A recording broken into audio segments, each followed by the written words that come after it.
നമുക്കൊപ്പം doctor V Venu കൂടി ചേരുകയാണ്, മുൻ ചീഫ് സെക്രട്ടറി. ഡോക്ടർ വേണു, ഇവിടിപ്പോൾ കേരളം രണ്ടായി വിഭജിച്ച 39 ദിവസമാണ് കടന്നു പോകുന്നത്. അതായത് ബ്രസീൽ, അർജന്റീന ഫാൻസായി, പിന്നെ പോർച്ചുഗലും ഉണ്ട് കേട്ടോ. ഇതിൽ ഒന്നും പെടാതെ സ്പെയിനിന്റെ ആരാധകനായി താങ്കൾ മാറിയത് എങ്ങനെയാണ്? ഞാൻ സ്പെയിനിനെയും ഫ്രാൻസിനെയും വർഷങ്ങളായി വാച്ച് ചെയ്യുന്ന ഒരാളാണ്. മുൻപ് പഴയ ബ്രസീലിന്റെ അസുഖം എനിക്കും ഉണ്ടായിരുന്നു.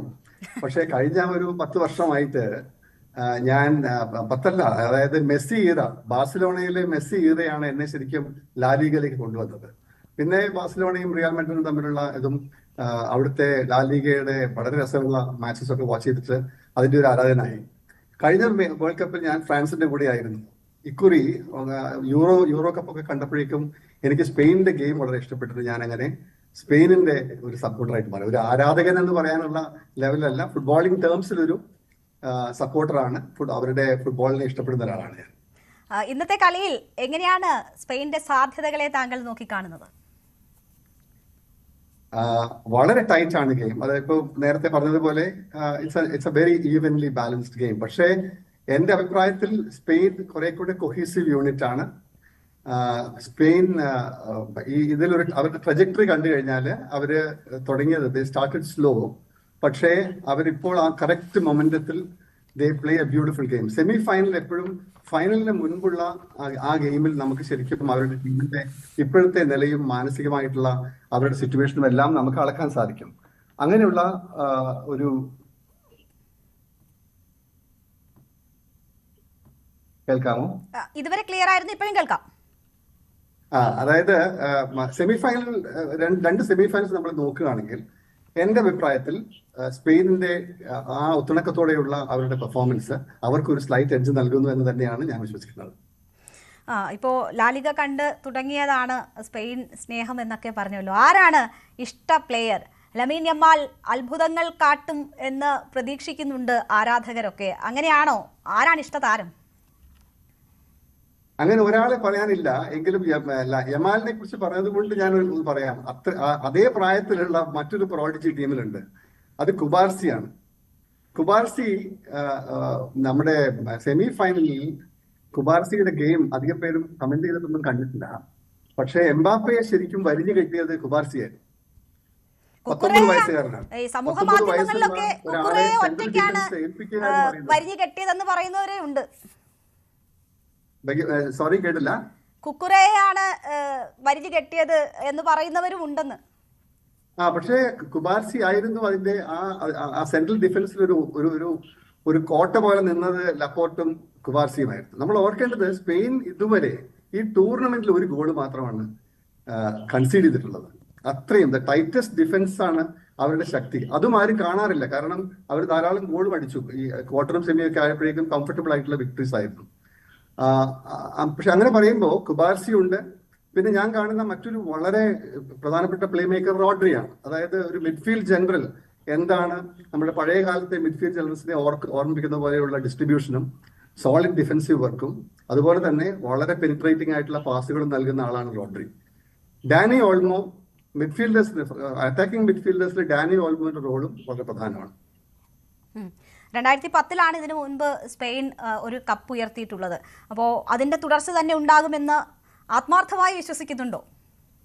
ആ ടീമിന്റെ ഗെയിം, അന്നത്തെ ടീമിന്റെ ഷാവി ഇനിയസ്റ്റ കോമ്പിനേഷൻ പോലെ തന്നെ ഇന്നിവിടെ നല്ല ഒരു കോമ്പിനേഷനിൽ ആൾക്കാർ വർക്ക് ചെയ്യാണ്. അതുകൊണ്ട് സ്പെയിൻ 2010 ശേഷം കപ്പ് ഉയർത്തുമെന്ന് തന്നെയാണ് എന്റെ വിശ്വാസം.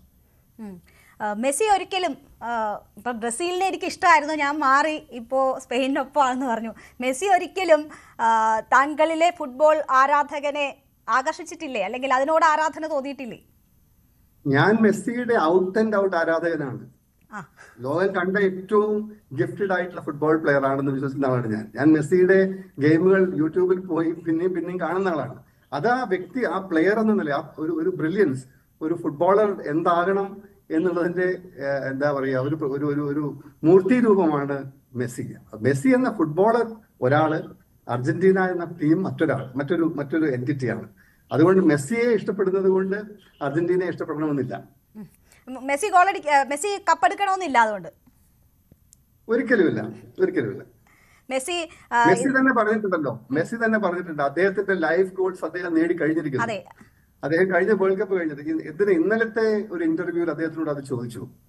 അപ്പൊ അദ്ദേഹം പറഞ്ഞു, ഞാൻ ആ കളിയിൽ നിന്ന് ഞാൻ വിരമിച്ചു കഴിഞ്ഞിരിക്കുന്നു. ഞാൻ ആ കപ്പിൽ ലിഫ്റ്റ് ചെയ്തപ്പോൾ എന്റെ ആ കളി, ആ ചാലഞ്ചിങ് ആയിട്ടുള്ള ലൈഫിന്റെ ചലഞ്ചസ് ഞാൻ നേടിയെടുത്ത് കഴിഞ്ഞിരിക്കുന്നു എന്ന് വരെ അദ്ദേഹം പറഞ്ഞു കഴിഞ്ഞിട്ടുണ്ട്. അത് വിരമിക്കലിന്റെ സൂചനയാണ് എന്ന് കരുതുന്നവരുമുണ്ട്. ഇപ്പോൾ നമ്മൾ ഈ വേൾഡ് കപ്പ് നോക്കിയാൽ ഇതിഹാസ താരങ്ങൾ ഇത്രയധികം ഒരുമിച്ച് വിരമിക്കുന്ന ഒരു ലോകകപ്പ് വേറെ ഉണ്ടാവില്ല. അത് നെയ്മർ മുതൽ CR7, ഒപ്പം തന്നെ ലൂക്ക മോഡ്രിച്ച്. ഇത് മെസ്സിയുടെ അവസാന ലോകകപ്പാണോ? അതിന്റെ സൂചനകളാണോ അദ്ദേഹം ആ വരികൾക്കിടയിൽ ഒളിപ്പിച്ചിട്ടുള്ളത്?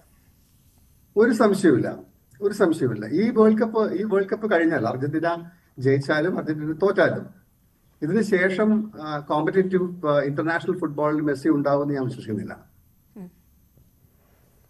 തീർച്ചയായും അങ്ങനെയാണ് അദ്ദേഹം കരുതുന്നത്. ഞാൻ ഒരു കാര്യം കൂടി ചോദിച്ചോട്ടെ ഡോക്ടർ വേണു. ഇവിടെ ഇപ്പോൾ നമ്മളുടെ ഫുട്ബോൾ ആരാധകർ അവർ ചേരി തിരിഞ്ഞ് ഓരോ ടീമുകൾക്ക് വേണ്ടി സമൂഹ മാധ്യമങ്ങളിലൊക്കെ ഏറ്റുമുട്ടുന്നുണ്ട്. അത് ഒരു ഘട്ടത്തിൽ പരിധി വിട്ടു പോകുന്നുണ്ട്. അത് ഒരു കാര്യം. മറ്റൊന്ന്, ഈ ലോകകപ്പിലേക്ക് അല്ലെങ്കിൽ സ്പോർട്ടിലേക്ക് രാഷ്ട്രീയം കലർത്തുന്നു, അങ്ങനെയുള്ള ഏറ്റുമുട്ടലുകൾ കൂടി കാണുന്നുണ്ട്. താങ്കൾ എങ്ങനെയാണ് ആരാധനയുടെ ലെവൽ എങ്ങനെയാകണമെന്നാണ് താങ്കൾ കരുതുന്നത്? ഇത്രയും വീറോടുകൂടി തന്നെ ആരാധകർ അന്യോന്യം സംസാരിക്കുകയും ഡിബേറ്റും ചെയ്യുകയും ചെയ്യുന്ന ഒരു നാടാണ് കേരളം. അതിൽ ഒരു അല്പം പോലും കുറവുണ്ടാവാൻ പാടില്ല എന്ന് വിശ്വസിക്കുന്ന ആളാണ് ഞാൻ.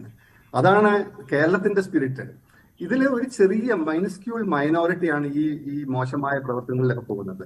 അല്ലെങ്കിൽ ഒരേ നാട്ടിലെ ആൾക്കാർ അന്യോന്യം അങ്ങോട്ടും ഇങ്ങോട്ടും വളരെ ഗുഡ് ഹ്യൂമറിൽ, വളരെ നല്ല ഒരു വാശിയിൽ, പക്ഷേ ആരോഗ്യകരമായിട്ടുള്ള ഒരു വാശിയിൽ തന്നെ ഗെയിംസ് ഡിസ്കസ് ചെയ്യുകയും ചേരിതിരിഞ്ഞ് ചർച്ച ചെയ്യുകയും ചെയ്യുന്നതൊന്നും ഒരു തെറ്റുമില്ല.